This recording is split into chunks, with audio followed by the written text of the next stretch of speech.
you ever admit to doing something you didn't do? Your professor accuses you of plagiarism, cheating on a test. Your partner accuses you of cheating on them, and you didn't. Would you say you did? Of course not. Let's talk about a different context, the criminal justice system, where people are most vulnerable. The bedrock of our system is innocent until proven guilty. We have checks in our system to protect the innocent. A person charged with a crime doesn't have to prove that they're innocent. Rather, the prosecution has to prove their guilt beyond a reasonable doubt.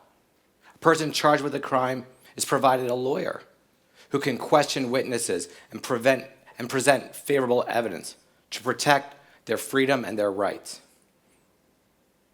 The reality, however, is most criminal cases don't go to trial where a defendant has those protections. A whopping 97% of cases are disposed of through plea bargains. Plea bargain is when someone charged with a crime admits guilt to that crime or a lesser crime in exchange for a reduction in a sentence.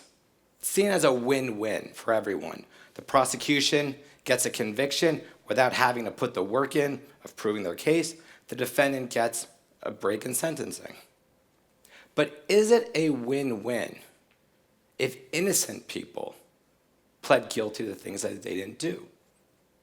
In this country, in every single jurisdiction, every single day, innocent people plead guilty to crimes they did not commit. And our system encourages it. And what I want to talk to you is why people who are innocent plead guilty, what things we can do to change that system, and why it is we should care. Now, in my time as a public defender for 7 years in Washington, D.C. and the Bronx, I've seen firsthand how the system processes people through to sort of cause this to happen. I want to tell you about one of my clients. I met Joseph Taylor in the courthouse lockup several hours after he had been arrested for selling drugs to an undercover officer, which is a felony. Mr. Taylor was working part-time at Whole Foods in their produce department and was very stressed because he needed to get to work that afternoon.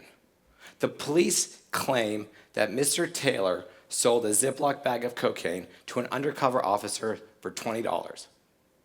When Mr. Taylor was arrested, however, he didn't have drugs on him, and he didn't have that pre-recorded buy money used to buy the drugs on him, which were clear indications to me that this was a garbage case.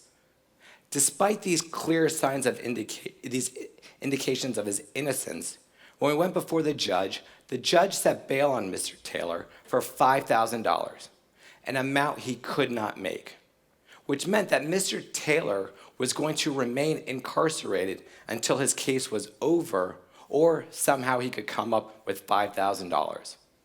Now, his next court date was a week later. And during that week, the prosecutor made me a one-time plea offer. He could plead guilty to a misdemeanor and be sentenced to probation, which meant at his next court date, he would get out of jail. When I went to meet Mr. Taylor to tell him about the case, he looked worn out after spending an entire week in jail. And when I told him the offer, he immediately wanted to take it. It meant he could get out.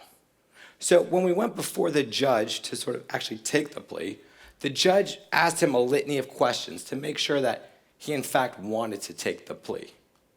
And one of the questions he asked Mr. Taylor was whether anyone had threatened or forced him to take that plea. And Mr. Taylor said no one had. But I knew that was not true. The system had coerced him to take that plea. Now, Mr. Taylor's story isn't unique. And frankly, under the options he had, I can't say he made the right decision. But our system forces this sort of decision-making on behalf of people who are charged with crimes. How? Well, first, it's the bail system. The imposition of bail puts a defendant in a very weak bargaining position. The purpose of bail is to ensure that someone comes back to court. The logic is if you pay a certain amount of money, you'll have an incentive to come back to court, because if you do come back to court, you get your money back regardless of how the case regardless of the outcome of the case. And if you don't, the court keeps your money. The problem is most people who are coming through the criminal justice system or are charged with crimes are poor. So they can't afford to pay bail. So rather than being an incentive to come back to court, it's a mechanism to hold people in. In New York State, for example, 60% of the people who are incarcerated in this state are incarcerated because they're being held on bail. They've committed no crime. And when you are in, you are desperate to get out because your lives are disrupted. You're missing work. You can't take care of your kids. You're missing your daily obligations. The second reason is the tough on crime mentality for those in the criminal justice system who have the power. The cops, police officers, the prosecutors, the judges.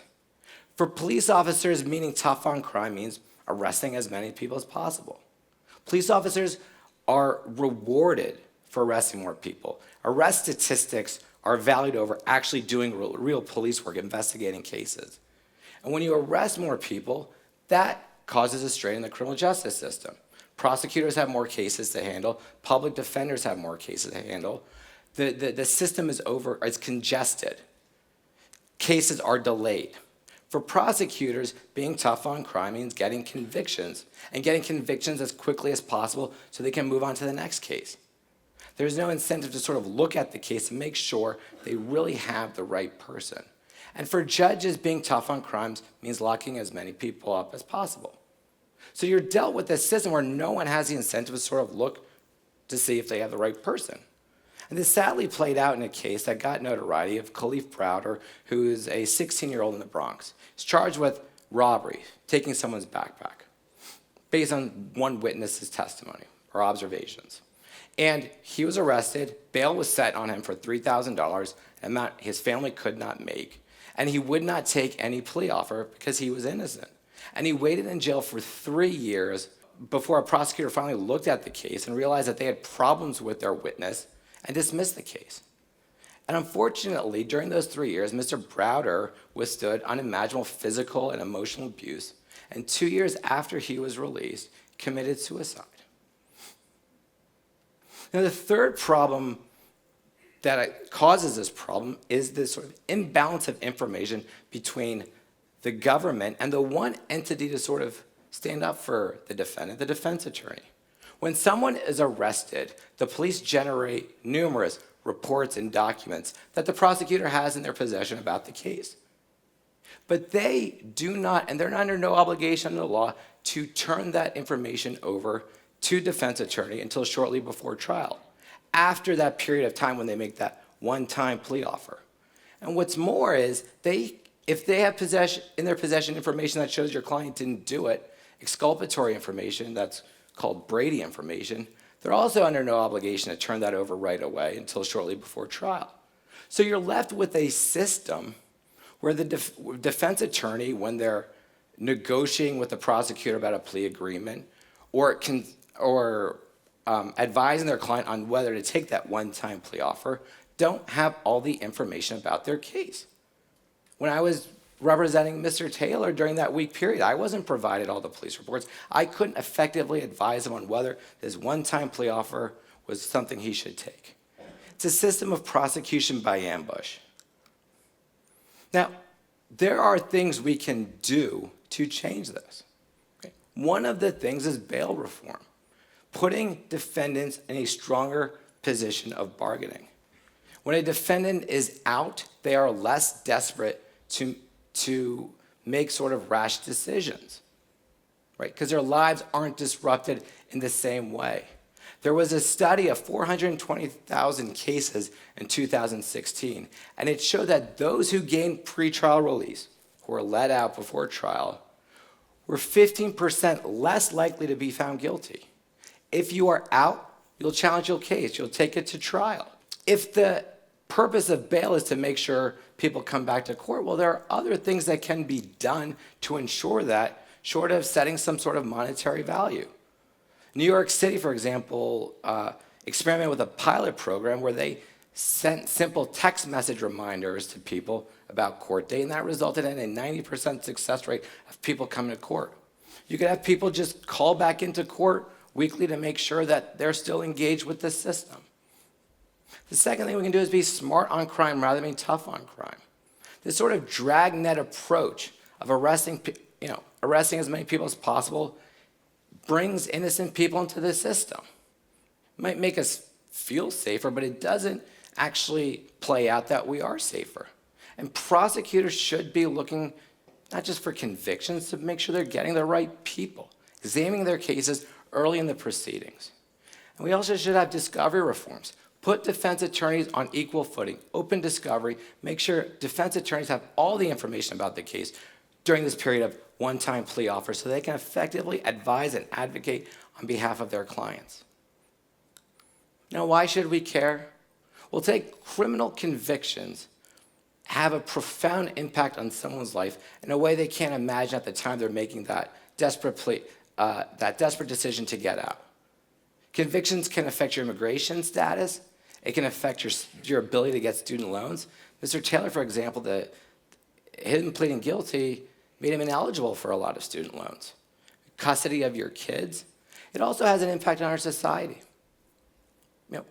We may feel safe when people are arrested and plead guilty, but if innocent people are doing it, we're no safer because people who actually commit the crime are out. And we must have confidence in the integrity and fairness of our system. And if innocent people are pleading guilty, then that calls into the fairness of our system. Now, fortunately, there has been dialogue and movement to making criminal justice reform. I'll plug my organization, the Innocence Project. We have a guilty plea program that we've rolled out for about a year now. And lawmakers are trying to actually recognize the problem with bail, that it disproportionately affects poor people and people of color, and efforts have been made nationwide to reform that. One of the few things that Republicans and Democrats can seem to agree on these days is reducing the prison population and mass incarceration, which has resulted from these tough on crime motivations that have been in place for decades. Now, I agree with the idea that a nation's greatness is judged by how it treats its most vulnerable. And people wrapped in the criminal justice system are the most vulnerable. And if we want to be great and live up to the idea that innocent people are innocent until proven guilty, then we need to examine how we're administering justice in this country. Thank you.